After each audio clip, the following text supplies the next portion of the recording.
Hi, I'm Dr. Karol Darsa, author, psychologist, and founder of Reconnect Trauma Treatment Center in Los Angeles. Do you know that we have different parts to our personality, and it's hard for us to accept those? If you relate to what I'm saying, you're going to like this video.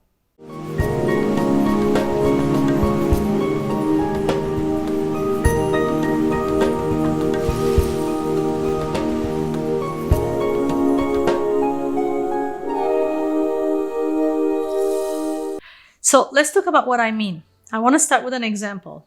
I was working with a 30-year-old woman the other day. It's one of my clients, and she's a highly successful business person. And she's talking about a challenge with her husband. And she got really mad at him and started yelling at him and then was crying. And then when we were talking, she said, "I'm so embarrassed. Oh my God, I'm this successful, mature woman. I'm a mother." And I found myself talking to him like a toddler. Ding.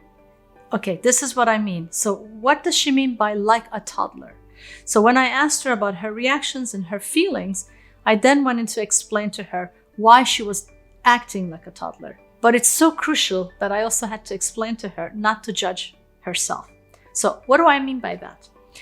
If you've experienced trauma, you probably have also experienced sense of disconnect from yourself. What do I mean by that? So in this case of my client, for instance, she experienced trauma as a toddler with her parents who abandoned her. So when that happens, a person at that age almost gets frozen in that time. And then later on, yes, of course, physically we grow up, but there are parts of ourselves, right, that sort of get stuck in certain ages. So when she reacts to someone at this age as an adult, this old feeling that was never resolved, never healed, and never accepted comes forward. So even though it looks like she's angry with her husband, and that is accurate, there's real anger that comes from an earlier, younger experience of when she was 2 years old. So this is a very common thing for a lot of traumatic situations. This could be physical abuse, sexual abuse, car accidents, medical issues, or really growing up with neglectful parents. And you might find yourself, let's say at 2 years old, you have physical abuse. At 7-year-old, there's a sexual abuse. At 10-year-old, you were bullied at school, or there's a car accident. And so all those ages eventually sort of get stuck in your memory and in your feeling state. So that when you are going through life day by day and you experience certain things, it just sort of shows up. It like pairs up, right? It has an association. So it's very important for us to really understand where the origin of our behaviors are coming from. Each time you react to someone very strongly, I don't mean just like, yeah, I was upset, but like you really have a strong reaction. In fact, you say, I can't believe that I acted this way. I can't recognize myself. Really track back where this experience or reaction coming from. What does it remind you of? This is not an easy thing sometimes to do on your own, but it is definitely a possibility. So in that case, we were able to find out what happened of how the parents abandoned her. It was an emotional abandonment at the age of 2. When that happened, we were able to actually connect to that feeling where at that time she thought it was not a big deal. So by just validating that experience and by giving an opportunity for the feelings to come forward, we were able to have a sense of reconnecting to her. How does that show up day to day? Well, let's think of an example of an addiction, for instance. If you're a cigarette smoker or you have another kind of addiction, it's very easy to judge yourself, right? Oh, I'm an addict. I'm this, I'm that. So this is a part of you, right? You might say, oh my God, again, on one hand, I'm this functional person. On the other hand, I'm an addict. Or you're very nice to your coworkers and your friends, but you're horrible to your partner. Or you might be very mature when it comes to your business relationship or with your colleagues again, but very immature in a romantic relationship. So these are different parts of ourselves where we may not like it. It's very, very important to recognize that we may not be just sort of one way, right? One part of our personality, but that we might have different parts that also have to be really accepted and and integrate it really into our lives. So if you're struggling with addiction, rather than judging yourself as an addict and not wanting to see that, ask yourself, where is that coming from? What is that part actually really needing instead of using the substance that you might be using? Once you understand that that's a part of you behaving a certain way due to a lack in most of the time in childhood, you might be able to fulfill that need rather than reaching out for a substance. The same thing with emotions. So maybe you've heard people talking about my higher self or my wise self, and really liking a part of themselves that's always sort of integrated and all, good behaving part of themselves, and really like not wanting to look at the other side, right? Some people call that a shadow self. I actually don't like these words, the shadow and the good and the bad part of myself, because the moment I think of a part of me as higher, that means another part of me is lower.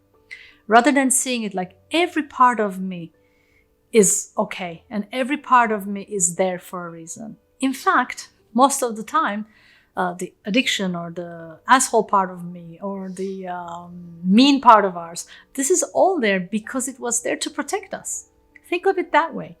If you are becoming mean and angry towards other people, that might be another reason underneath. Maybe you're afraid of getting hurt, and that's sort of your way of defending yourself, right?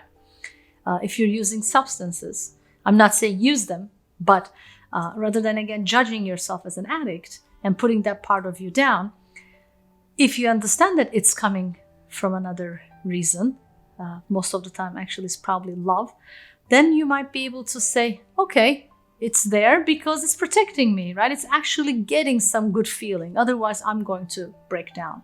So every part of us actually has a purpose. So if you're mean, I keep giving the mean examples because I think that's when people get the most shock of who they are. When they really look in the mirror and go, I thought I was such a nice person and I was behaving so, badly towards that person, is because that's a part of you that's fulfilling a purpose.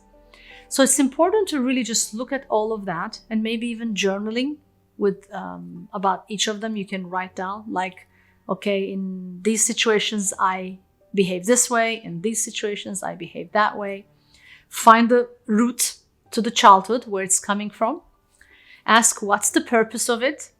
Why am I behaving a certain way? What am I really trying to achieve? Rather than just, oh, I'm so bad, right? And then the last question is, how can I fulfill that need with something that's more constructive? So if you are angry at people and you often push people away, this is a very common example, asking yourself of, how can I protect myself in a gentle way? Because that usually, again, a self-preservation, self-protection. And if you have an addiction, then ask, how else can I fulfill the need to be loved, the need to be validated, or the need to soothe my feelings? Which comes back to actually the most important part of the acceptance is the feelings. Why we can't accept the past experiences or we don't want to face our trauma? Because of the feelings that it brings us. So we like ourselves when we're happy. We like ourselves when we're positive. In fact, we talk about people, such a happy person, such a good person kind of thing. But then when someone is angry, there's right away like, oh, my angry side, right? So let's look at that as a really acceptance. Like, can you look in the mirror and say, I am this way, that way, horrible person sometimes, and I do this and I lied, but I still accept myself. That doesn't mean you can't improve your behaviors, of course, but again, not to judge yourself in a way that could cause further problems. Why am I emphasizing on accepting every parts of your personality? What happens if you don't accept those parts of you? Well, that's when a person can actually live in a very disconnected state. So if you hate yourself, or if you hate parts of yourself, then you may never be able to find the real peace. And without even realizing, you might treat yourself so much worse. In fact, a lot of the addiction, in addition to what I said about where it's coming from, right, the need to be loved or to soothe your feelings, eventually continues. Because if you hate yourself for being an addict, then you have this hatred inside, right? Then what do you think you're going to do with that hatred? Well, you want to forget the hatred. So you're going to use more right? And when you use more, you're going to have even more hatred. And then you're going to want to get rid of that hatred again, and you're going to use more. So you could find yourself in a vicious cycle if you don't find a way to really make peace. Most of our issues regarding mental health, believe it or not, are not only coming from actually an external factor, but it's about how we treat ourselves following that. So if you were very much judged and criticized as a child, and then you take that on to yourself and you continue to treat yourself that way, you may never heal really the past trauma. So it's not so much only what happens to you, but it's about what you do with it to yourself. And that's the reason why it's very important to accept who you are fully without judging, so that you can actually heal. You can find peace now, and you can even heal the past. If you want to know more about ways to reconnect with yourself, I would recommend that you read my book, The Trauma Map, or you can call us at Reconnect Center. We have highly experienced therapists that can help you with that. Thank you for watching. And remember, trauma equals disconnect, healing equals reconnect. Stay connected.